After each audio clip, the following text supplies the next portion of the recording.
कि लॉकडाउन जब उठेगा, जब एक एक करके फेस्ड आउट मैनर में ही हम समझें कि सबको थोड़ी थोड़ी रियायतें मिलेंगी, तो ये जो एविएशन इंडस्ट्री है वो कब तक खुद को तैयार समझ सकती है?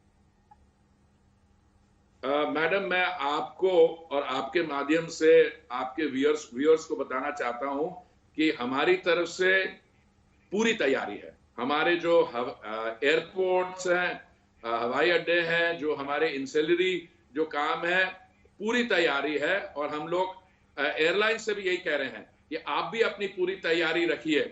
उनसे आज भी बातचीत होगी और हम उनको कहेंगे कि वो अपनी तैयारी बना के रखें।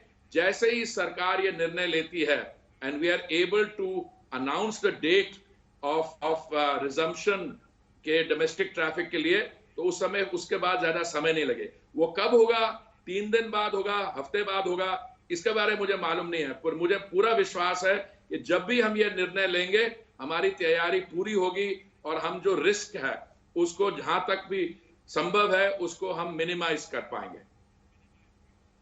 आपके ऑप्टिमिज्म से मुझे लगता है बहुत सारे लोगों को बड़ी राहत लग रही होगी, हरदीप सिंह पुरी जी। लेकिन एक चीज आपसे समझना चाहती हूँ, क्योंकि लॉकडाउन से ठीक पहले जब मैंने अपनी अंतिम फ्लाइट ली, उस समय भी बहुत ज्यादा भीड़ हर एयरपोर्ट पर देखने के लिए मिलती है। आपको लाइनों में भी बिल्कुल करीब करीब आप खड़े रहते हैं। क्या हम ये समझें कि अब वो समय बीत चुका है और अब ट्रैवल एक अलग तरीके से ही करना होगा, वो आदतें भी बदलनी होंगी और शायद हमें कुछ उसमें भी कमी करनी पड़े कि कितने यात्री ट्रैवल कर रहे हैं या कितनी फ्लाइट्स एक समय में निकल रही हैं कहीं से?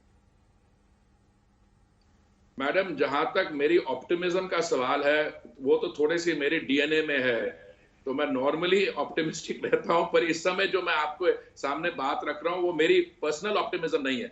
मैं आपको इंडस्ट्री के बारे की, इंडस्ट्री की तैयारी, एयरपोर्ट्स की तैयारी, देखिए लॉकडाउन जरूर रहा है, पर हमारे जैसे हवाई अड्डे हैं, जैसे दिल्ली इंदिरा गांधी इंटरनेशनल एयरपोर्ट है, इन्होंने they have carried out hundreds of flights, lifeline उड़ान की फ्लाइट्स, सेवरल हंड्रेड्स, 900 से अधिक टन इन्होंने कार्गो हैंडल किया है, जो बाकी देशों ने अपनी रिलीफ फ्लाइट्स चलाई हैं।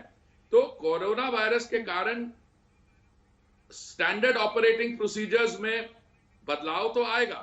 जब पहले, जैसे आप बता रही हैं, आपने जब फ्लाइट ली कोरोना वायरस के लॉकडाउन से पहले, अब ये जो क्यूज थे एयरपोर्ट पे, अब नहीं हम परमिट कर पाएंगे। तो शायद ऐसे होगा जब नए प्रोसीजर्स चालू होंगे कि आप शायद अपना जो बोर्डिंग पास है अपने घर से ही प्रिंट करके लाइए, और शायद हवाई अड्डे नॉर्मल समय से कुछ देर पहले लोगों को आना होगा, यात्रियों को। वहां पे जो एयरपोर्ट पे प्रोसीजर्स भी हैं, शायद हमें शुरू में जो बैगेज एंटाइटलमेंट है, शायद हमें थोड़ी देर के लिए उसको कम करना हो। हर एक यात्री के लिए एक बैग, शायद हवाई जहाज के अंदर हमें जो मील सर्विस होती है, रिफ्रेशमेंट, शायद उस पर पाबंदी लगानी पड़े। ये सब चीजें हम तैयारी कर चुके हैं। हम एयरलाइन से भी बात करेंगे, इसको फाइनलाइज करेंगे।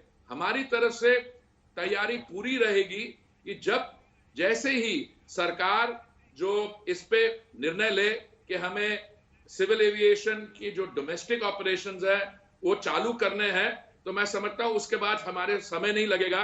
We will be in full preparedness. क्या जो प्राइवेट एयरलाइंस हैं वो उन्होंने किसी तरह के बेल आउट पैकेज की मांग की है आपसे, किसी तरह की मदद की मांग की है?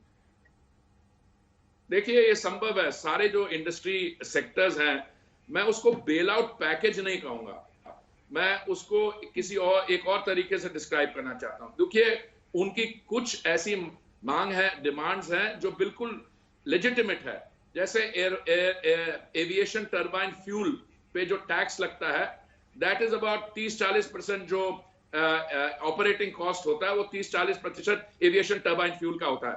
तो ये मैं बहुत देर से कह रहा हूं, जब से मैं सिविल एविएशन मंत्री का मुझे जिम्मेवारी दी गई है, कि इसको हमें रैशनलाइज करना चाहिए।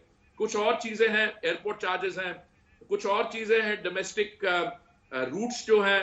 अभी आपको 2 पॉइंट्स के बीच में ट्रैवल करना है, क्योंकि वहां पे डिफेंस स्पेस है, तो एक डिटूर लेके आना होता है। तो ऐसी कई इनकी जो मांगे हैं, हमने विदेश मंत्रालय के साथ इनको टेकअप किया है, और आने वाले दिनों में हम अपनी तरफ से कोशिश पूरी करेंगे कि इंडस्ट्री को, सिर्फ सिविल एविएशन नहीं, बाकी भी जो हमारे इंडस्ट्री सेगमेंट्स हैं उनको जहां तक भी हो सके उनको उनकी सहायता की जाए। आज सुबह मैं पढ़ रहा था जो हमारी एपेक्स बॉडी है, confederation of Indian industry, CII, उन्होंने भी एक पैकेज की मांग रखी है।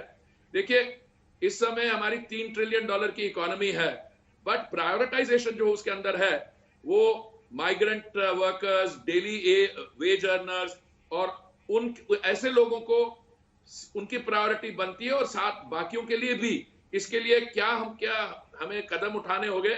मेरी जो सीनियर वरिष्ठ कॉलीग हैं निर्मला जी, वो उनके अधिकारी लोग इस पे चर्चा करके मुझे पूरी उम्मीद है जल्दी से जल्दी ये जो अनाउंसमेंट्स हैं ये हो पाएंगी।